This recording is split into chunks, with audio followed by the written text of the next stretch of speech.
Over the past 150 years, Berlin has maintained a presence in the international theater of global cities, but the defining features of its globality have evolved.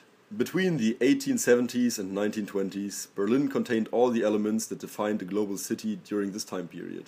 It was the capital of the Weimar Republic, an industrial city, a popular tourist attraction, and it witnessed accelerated population growth. Companies like Siemens and AEG built their headquarters as well as production factories in Berlin, which created an industrial infrastructure and brought many jobs to the city. Companies like these brought technological innovation and modernity to the city and its culture, the first ever electric train being one of the most important advances together with the electrification of the city. The combination of Berlin's location on the Spree River and state-of-the-art train system unified the city and linked it to other global cities during this time.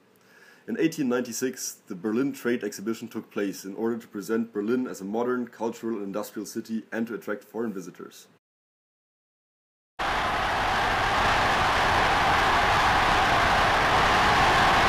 During the 1920s, 30s and 40s, the Third Reich changed the marketing and branding campaign of Berlin.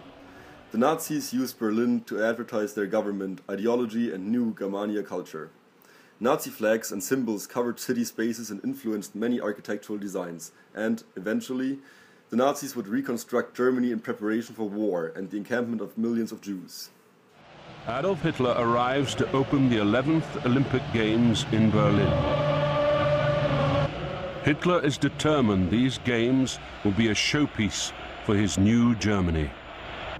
In the summer of 1944, the British proposed Operation Thunderclap, the total devastation of the center of Berlin. On the morning of April the 20th, Adolf Hitler's 56th birthday, with Russian forces only 20 miles from Berlin, American bombers launched the final 1,000-bomber raid of the war. The swastika will no longer flaunt its crooked arms above the Nazi shrine.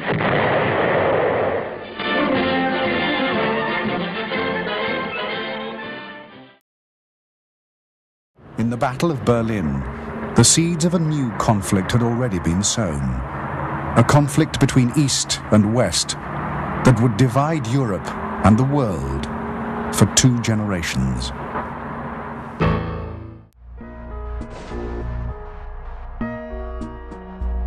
Ihr Völker der Welt, schaut auf diese Stadt. After World War II, the German Democratic Republic constructed the Berlin Wall, creating a physical and social barrier between East and West. The physical divide in Berlin, however, led companies like Siemens, AEG, Lufthansa and Deutsche Bank, as well as other organizations, to relocate to other global cities. Additionally, the capital of West Germany was moved to Bonn. West Berlin developed into a symbol for capitalism, consumerism, privatization and the free world. East Berlin was ruled by a socialist government and used ideological marketing in order to advertise its political affiliations. Berlin became the face of the Cold War and was the physical embodiment of the East-West conflict for more than 40 years. This avenue, often compared to the Champs-Élysées in Paris, was a showcase of Western consumer goods and the capitalistic lifestyle when the city was still divided. We have just seen the Kudam district, a very rich area with a lot of commercial and cultural activities. When the city was divided, this area was very heavily financed by West Germany. Now I'm entering East Berlin. Here, the tramway replaces the subway along avenues with many deserted buildings. The urban layout here, contrary to that of the West, is radial rather than linear. It is a more classical and controlled urban model, with avenues converging on Alexanderplatz, both the historic center of the town and what was the symbolic center of communist power. Mr. Gorbachev, open this gate. Reunified Berlin focused on attracting tourists by promoting its historical significance, landmarks such as the Berlin Wall, and its newfound allure as a cultural and consumer paradise. International corporations like Sony, AT&T, and Daimler-Benz have invested in major construction, which also includes a vast shopping mall, hotels, and movie theaters. Perhaps because it is so totally new and shows off a commercial global culture instead of the city's own past, Potsdamer Platz has become hugely popular with Berliners.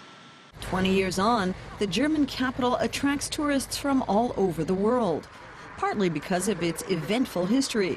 Hotels booked 18 million overnight stays last year, and that in turn draws investors. From the water, Harald Busch can clearly see how much has already been refurbished.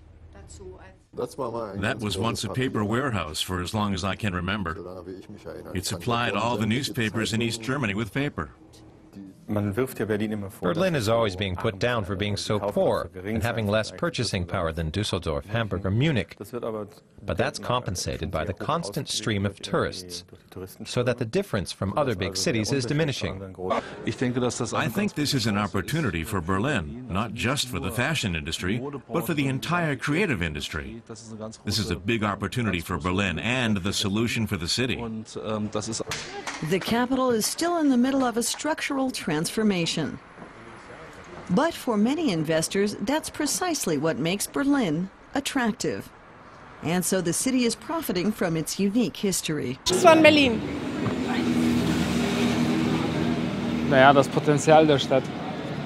Was macht das aus? Die Diversität der Kultur. Die Kultur, ganz einfach. Und die Musik. Die Flüsse, die Ufer und die Seen, die Radwege. Die Leute, die Menschen, die Stadt. Vielfältigkeit. Und was ist Vielfältigkeit? Einfach die vielen, vielen Angebote, die man wahrnehmen kann. Ist, dass es so, dass die Stadt aktuell sehr überlaufen ist, sehr trendy geworden ist und alle wollen nach Berlin und das nervt ein bisschen, weil so ein bisschen Ausverkaufsstimmung. Dass diese ganzen Refugien verloren gehen, jede Lücke zugebaut wird, das Geld immer mehr eine Rolle spielt, die Mieten steigen.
Modern Berlin, attempting to redefine its globality after decades of destruction, devastation and divide, has been forced to come up with new ways of using its successful marketing and branding techniques, essential to this global industrial city of the early 1900s.